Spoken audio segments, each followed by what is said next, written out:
कभी सोचा है अगर आपके पास एक बटन हो जिसे दबाते ही आप किसी और वक्त में चले जाएं, या तो फ्यूचर के चमकते शहरों में या पास्ट के अंधेरों में, तो क्या आप दबाएंगे वो बटन?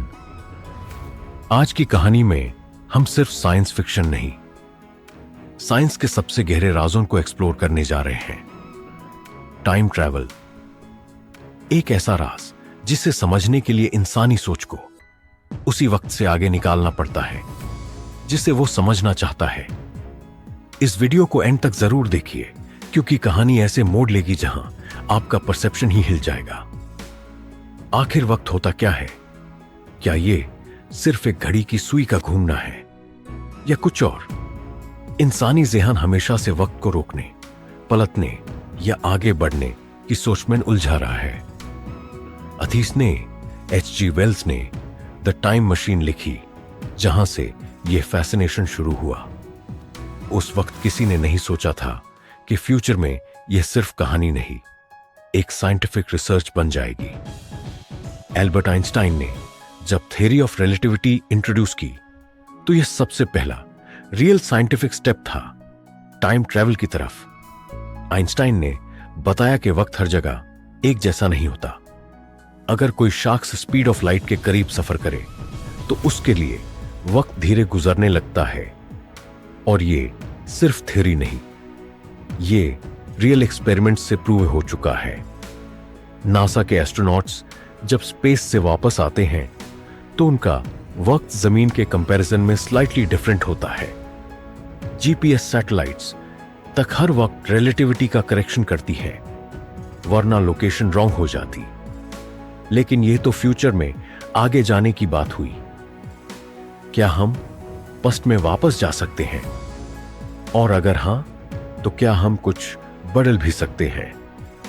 यहां आता है ग्रैंडफादर पैराडॉक्स। एक शख्स अगर पास्ट में जाकर अपने दादा को मार दे तो वो खुद कैसे पैदा होगा?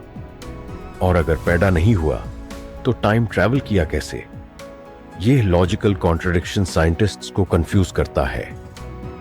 लेकिन कुछ फिजिसिस्ट्स का कहना है कि जब आप पास्ट में जाते हैं तो आप एक ऑल्टरनेट टाइमलाइन क्रिएट कर देते हैं, एक नया यूनिवर्स जहां आपके नए एक्शंस के नए कॉन्सिक्वेंसेस होते हैं। क्वांटम फिजिक्स इस आइडिया को और गहरा बनाती है। इस दुनिया में पार्टिकल्स एक ही वक्त में दो जगह हो सकते हैं और हर पॉसिबिलिटी एक रियलिटी बन सकती है। यह कॉन्सेप्ट पैरेलल यूनिवर्सेस को जस्टिफाई करता है। शायद जब कोई पास्ट में जाता है तो ओरिजिनल टाइमलाइन डिस्टर्ब नहीं होती, बल्कि एक और रियलिटी बन जाती है जहां हर डिसीजन, हर मोमेंट अलग डायरेक्शन ले सकता है। सोचिए, अगर यह सब कुछ पॉसिबल है तो क्या आज भी कोई हमारे बीच ऐसा हो सकता है जो फ्यूचर से आया हो? क्या कोई इवेंट जो हमें समझ नहीं आता वो किसी टाइम ट्रैवलर का काम हो सकता है?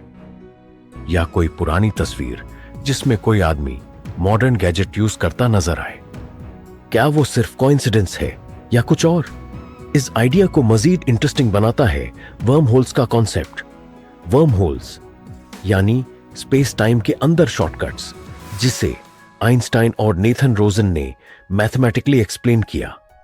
अगर एक वर्म होल दो वक्त को जोड़ दे, एक एंट्रेंस पास्ट में हो और दूसरा फ्यूचर में, तो क्या हम टाइम के दामन में फ्रीली ट्रैवल कर सकते हैं?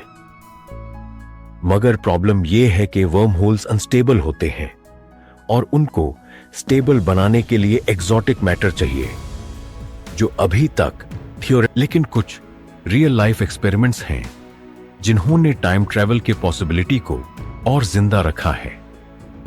हफेले कीटिंग एक्सपेरिमेंट में एटॉमिक क्लॉक्स को प्लेन्स में ले जाकर प्रूव किया गया कि मोशन की वजह से टाइम में डिफरेंस आता है। सर्न के पार्टिकल एक्सेलरेटर्स में जब सबएटॉमिक पार्टिकल्स को लाइट स्पीड के करीब ले जाया गया तो उनका लाइफ टाइम बढ़ गया। इन सब का मतलब है कि टाइम के फ्लो को इन्फ्लुएंस किया जा सकता है। और अगर हम एक कदम और आगे सोच लें, क्या हम खुद किसी टाइम लूप में हैं? क्या डेजा वो सिर्फ ब्रेन का ग्लिच है या एक ऑल्टरनेट टाइमलाइन की याद? कई लोग मानते हैं कि डेजा वो एक ऐसी मेमोरी है जो हमने कभी जी नहीं, लेकिन फिर भी जानते हैं शायद हम पहले भी उस मोमेंट को जी चुके हैं, किसी और वर्जन में, किसी और यूनिवर्स में। साइंस के साथ साथ स्पिरिचुअलिटी भी वक्त को एक इल्यूजन के तौर पर देखती है। कई फिलॉसफीज कहती हैं कि पास्ट, प्रेजेंट और फ्यूचर सब एक ही वक्त में एग्जिस्ट करते हैं, हम सिर्फ उनमें एक लिमिटेड परसेप्शन के साथ जीते हैं। शायद इसीलिए वक्त को समझना इतना मुश्किल है, क्योंकि यह सिर्फ लिनियर नहीं बल्कि मल्टी डायमेंशनल हो सकता है। तो आखिर में सवाल यह नहीं कि क्या टाइम ट्रैवल मुमकिन है, बल्कि यह है कि अगर हो भी गया तो क्या इंसान उसका समझ और जिम्मेदारी उठा पाएगा? क्या हम अपने डिसीजंस का बर्डन फ्यूचर में उठा सकते हैं, या हम सिर्फ एक खिलौना बन जाएंगे टाइम के हाथों में? और अगर आप ये सोच रहे हैं कि ये सब सिर्फ इमेजिनेशन है, तो याद रखिए कई डिस्कवरीज पहले सिर्फ ख्वाब थी। समय यात्रा भी उन्हीं में से एक है, शायद अभी नहीं लेकिन कल, और शायद उस कल में कोई आप जैसे शख्स इस वीडियो को फ्यूचर से देख रहा हो, बस एक हिंट के लिए। अगर आपको यह वीडियो पसंद आई तो स्पेस मिस्ट को जरूर सब्सक्राइब कीजिए, क्योंकि हम यहां मिस्ट्रीज को सिर्फ बताते नहीं, जीते हैं। बेल आइकॉन को दबाना ना भूलें, क्योंकि अगला राज शायद वक्त से पहले आप तक पहुंच जाए।